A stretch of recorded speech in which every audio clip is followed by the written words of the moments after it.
पढ़िए अस्सलातु वस्सलामु अलैका या रसूल अल्लाह, अस्सलातु वस्सलामु अलैका या रसूल अल्लाह। अस्सलातु वस्सलामु अलैका या इमामल अंबिया अस्सलातु वस्सलामु अलैका या इमामल अंबिया व अला आलिका व अला आलिका व अस्हाबिका व अस्हाबिका या शफीअना यौमल जज़ा।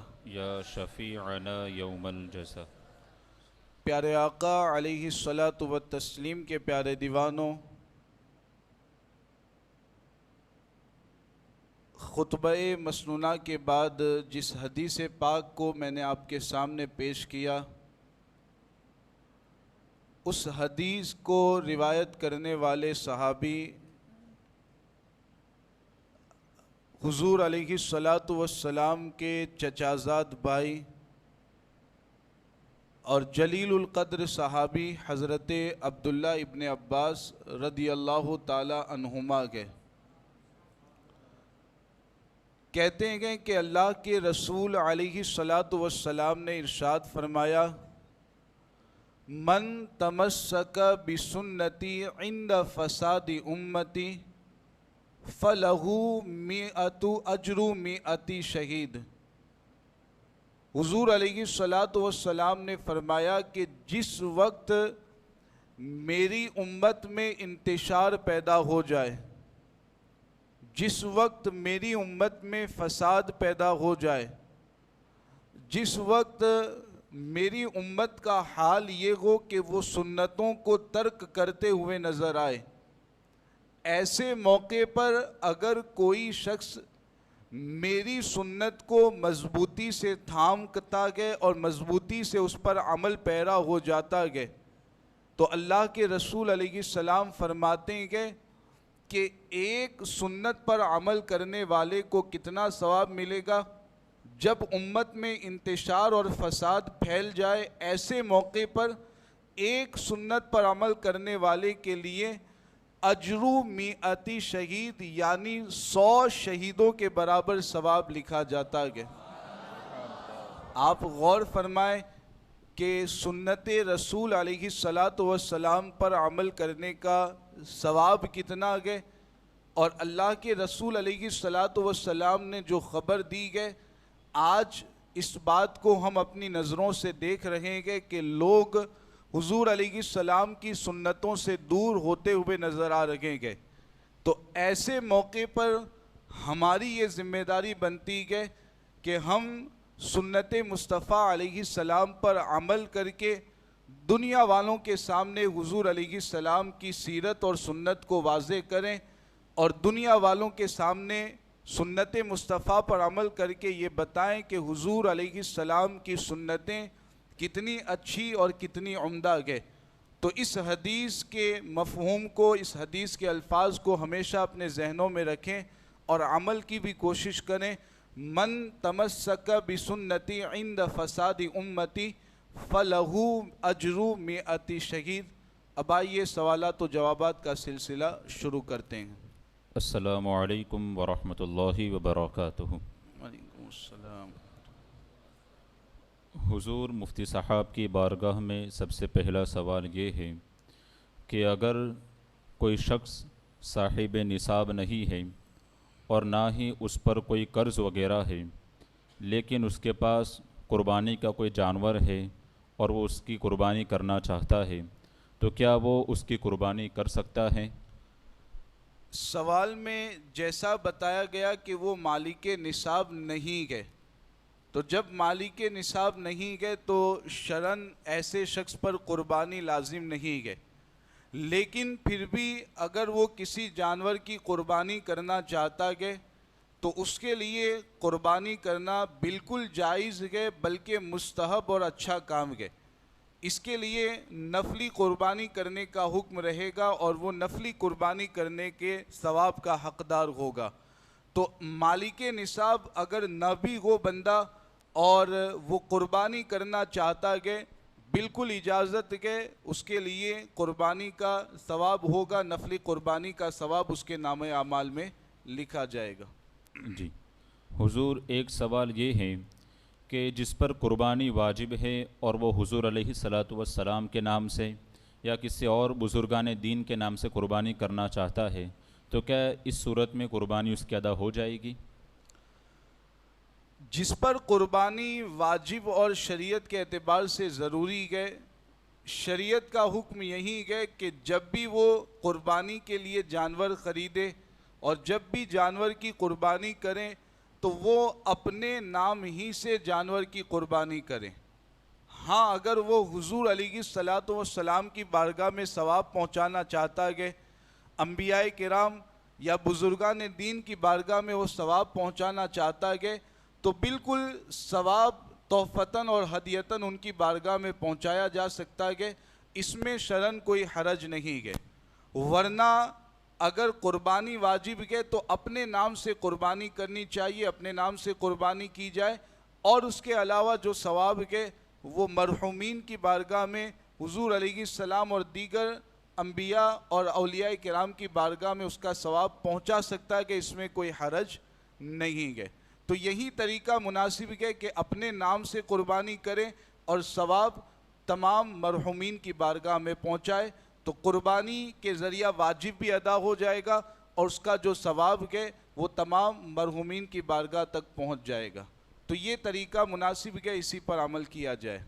जी हुजूर, एक सवाल ये है कि अगर कोई शख्स हरमैन शरीफैन हज करने के लिए गया और वहाँ पर उसने कुर्बानी अदा कर दी, तो अब क्या घर पर उसे दूसरे जानवर की कुर्बानी करना ज़रूरी है या जो मक्के मुकर्रमा में उसने कुर्बानी की वो उसके लिए काफ़ी है?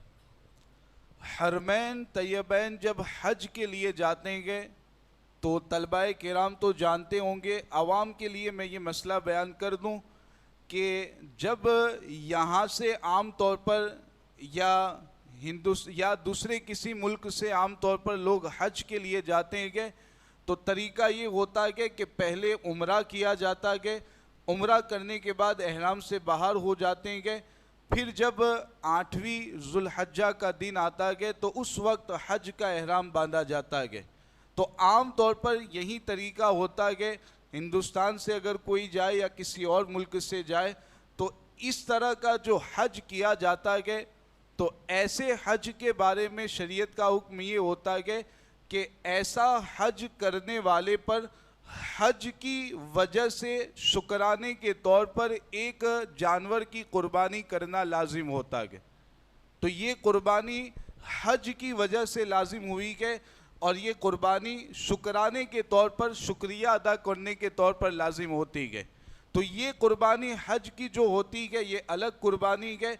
अब जो सवाल किया गया कि आम तौर पर जो कुर्बानी की जाती है तो क्या हाजी पर उस कुर्बानी का करना लाजिम है कि नहीं, तो अब इसमें ये देखा जाएगा कि कुर्बानी के जो 3 दिन गए यानी 10, 11, 12 ज़ुल्हज्जा, इन 3 दिनों में अगर कोई हाजी वहाँ पर मुसाफिर गए, अगर वहाँ मुसाफिर गए, सफ़र की हालत में गए, मुकीम नहीं गए, तो ऐसे हाजी पर ये जो आम कुर्बानी की जाती है वो कुर्बानी वाजिब नहीं होगी, इसलिए कि मुसाफिर पर शरीयत के एतबार से कुर्बानी वाजिब नहीं होती है। और अगर कोई हाजी ऐसा गए कि वहाँ पर जो 10, 11, 12 3 दिन गए उसमें वो मुसाफिर नहीं गए बल्कि मुकीम गए, पहले से 15-20 दिन पहले से पहुँचा गए, वहीं पर रहने का इरादा था, तो ऐसी सूरत में जब वो मुकीम गए तो अब देखा जाएगा कि अगर निसाब के बराबर माल उस हाजी के पास मौजूद गए तो हज की कुर्बानी तो अलग से गए, लेकिन ये जो आम कुर्बानी की जाती है उस हाजी पर जो कि मुकीम गए और निसाब के बराबर माल मौजूद गए, कुर्बानी के 3 दिनों में ये हालत उसकी गए, तो ऐसे हाजी पर ये आम कुर्बानी करना भी ज़रूरी होगा। अब आम कुर्बानी जो की जाती है उसका मामला तो ये है कि वहाँ अगर करना चाहता है तो भी कर सकता है, और यहाँ पर अपने रिश्तेदारों में से किसी को कहकर या किसी दोस्त को कहकर कि अगर यहाँ पर करना चाहता है तो वो कुर्बानी यहाँ भी हो सकती है। हज की कुर्बानी का मामला ये है कि वहाँ हरम में हज की कुर्बानी करना ज़रूरी है, बाहर हज की कुर्बानी नहीं हो सकती। आम कुर्बानी यहाँ भी करवा सकता है, अपने मुल्क में भी करवाना चाहे तो करवा सकता है। तो 3 दिन जो कुर्बानी के गए, हाजी की पोजीशन कैसी गए, मुसाफिर गए या मुकीम गए, उस एतबार से शरीयत का हुक्म रहेगा। दोनों सूरतें आपके सामने वाज़े कर दी गई। जी हुजूर, एक सवाल ये है कि जो जानवर पेशाब वगैरह पीता है और उससे बदबू आती है, तो उसकी कुर्बानी का क्या हुक्म रहेगा? अगर इस तरह का मामला किया जाए कि कुर्बानी के कुछ दिनों पहले उसको किसी जगह पर बांध दिया जाए और इस तरह बांधा जाए कि पेशाब वो न पी सके और उसकी हालत सही हो जाती है, तो फिर उसकी कुर्बानी की इजाज़त रहेगी। अगर किसी का जानवर ऐसा गए और इस तरह की आदत गए, तो इस तरीके पर अमल करें। हफ्ता 10 दिन तक वो अगर जानवर को बांध करके रखता गए, वो पेशाब नहीं पिएगा, तो उसके गोश्त में से बदबू भी ख़त्म हो जाएगी और ये मामला भी ख़त्म हो जाएगा। जी हुजूर, एक सवाल ये है कि बाज़ जगह पर यह होता है कि ज़बह करने के बाद पानी दम करके खून वाली जगह पर या जानवर पे डाला जाता है, तो क्या ये तमाम चीज़ें शरीयत में दुरुस्त हैं? वैसे शरीयत के एतबार से ये गए जो हुजूर अलैहिस्सलातु वस्सलाम ने हमें तालीम दी गए कि 2 दुआएं होती हैं। एक दुआ तो जब जानवर को ज़बह करते हैं उस वक्त पढ़ी जाती है, और एक दूसरी दुआ होती है जो जानवर को ज़बह करने के बाद पढ़ी जाती है, जिसमें जिसकी तरफ से कुर्बानी की गई है उसका नाम ज़िक्र होता है और अल्लाह ताला की बारगाह में दुआ की जाती है। तो आम तौर पर हमारे यहाँ ये रिवाज है कि वो जो दूसरी दुआ पढ़ी जाती है, तो उसी दूसरी दुआ के पढ़ने के वक्त जो भी ज़बह करने वाले आलिम साहब या इमाम साहब के, उनके हाथ में एक गिलास दिया जाता है जिसमें पानी होता है। वो दुआ पढ़ कर के उसमें दम करते हैं और वही पानी जानवर के गले पर डाला जाता है। तो आम तौर पर हमारे यहाँ ये तरीका राइज है। याद रखें कि दुआ पढ़ने की तालीम हुजूर अलैहिस्सलातु वस्सलाम ने दी है। दुआ पढ़ने के हवाले से रिवायतों में और किताबों में मौजूद है, लेकिन इस तरह पानी पर दम करना और फिर उस पानी को जानवर के गले पर डालना, इसका कोई हुक्म या इसकी कोई तालीम रिवायतों में नहीं है। लिहाजा ये ज़रूरी नहीं है, दुआ पढ़ना भी ज़रूरी नहीं है, मुस्ताहब बेहतर है, और ये पानी डालना भी ज़रूरी नहीं है। अगर डालते हैं तो इसमें शरन कोई हरज भी नहीं है, लेकिन इसको ज़रूरी समझना, जैसा कि बाज़ अवाम का ख्याल होता है कि जब तक नहीं डालेंगे कुर्बानी ही नहीं होगी, ये गलत ख्याल है। पानी डाले बग़ैर भी कुर्बानी अल्लाह चाहे तो बारगाह इलाही में कबूल हो जाएगी। जी हुजूर, एक सवाल ये है कि ज़बाह करने के बाद अक्सर कसाई जानवर को ठंडा होने से पहले ही उसके दिल की जानिब छुरी को फेरते हैं या छुरी से उसके दिल को चीर देते हैं, और बाज़ हजरात जल्दबाजी में गर्दन भी तोड़ डालते हैं। तो क्या ये तमाम चीज़ें दुरुस्त है शरीयत में? ये दोनों काम शरअन बिल्कुल गलत गए और शरीयत के एतबार से बहुत ज़्यादा नापसंदीदा गए। हमें चाहिए कि हमारे यहाँ पर जो भी कसाई जानवर ज़बह करने के लिए आता है, ताकीद के साथ उसको ये चीज़ बता दें कि जानवर की रगें काटने के बाद जब तक मुकम्मल खून नहीं निकल जाता और जानवर ठंडा नहीं हो जाता, उसका जिस्म ठंडा नहीं हो जाता, न उसके जिस्म को कहीं से चीरा जाए, न उसकी गर्दन को मरोड़ा जाए, ये तमाम चीज़ें शरअन नापसंदीदा गए। मैंने इससे पहले भी आला हज़रत अलैहि रहमा का ये कौल ज़िक्र किया गया, आज फिर मुनासिब समझता हूँ कि इस कौल को ज़िक्र करूँ कि जानवर को तकलीफ़ पहुँचाने के बदले में कितना गुनाह मिलता है और जानवर को तकलीफ़ पहुँचाना ये कितना शदीद और सख्त काम है। आला हज़रत अलैहि रहमा अहादीस और रिवायात की रोशनी में बयान करते हैं कि एक मुसलमान को तकलीफ़ पहुँचाने का जितना गुनाह है, उससे 10 गुना ज़्यादा ज़िम्मी काफिर को अगर कोई तकलीफ़ पहुँचाता है तो बंदे को गुनाह होता है। ज़िम्मी काफिर जो मुसलमानों की हुकूमत में रहता है और मुसलमानों के अंडर में रहता है, तो ऐसे काफिर को अगर कोई तकलीफ पहुंचाता है, आला हजरत फरमाते हैं कि एक मुसलमान को तकलीफ पहुंचाने का जितना गुनाह है उससे 10 गुना ज़्यादा गुनाह एक ज़िम्मी काफिर को तकलीफ पहुंचाने में मिलता है।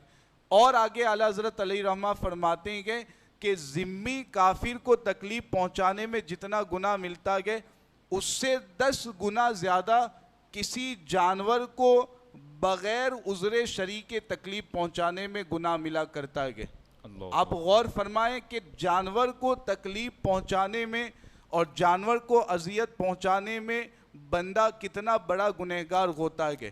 तो इस बात का लिहाज रखा जाए कि शरीयत ने हमें जितना हुक्म दिया गया, जितनी इजाज़त दी गई, बस उतना ही काम किया जाए। उससे ज़्यादा जानवर को तकलीफ़ पहुंचाना, अजियत पहुंचाना, ये बिल्कुल मना गए, शरअन नापसंदीदा गए।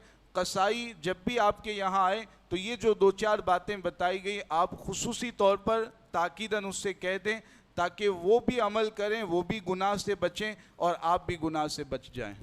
जी हुजूर, आखिरी सवाल ये है कि क्या कुर्बानी के गोश्त को 3 हिस्सों में तकसीम करना ज़रूरी है?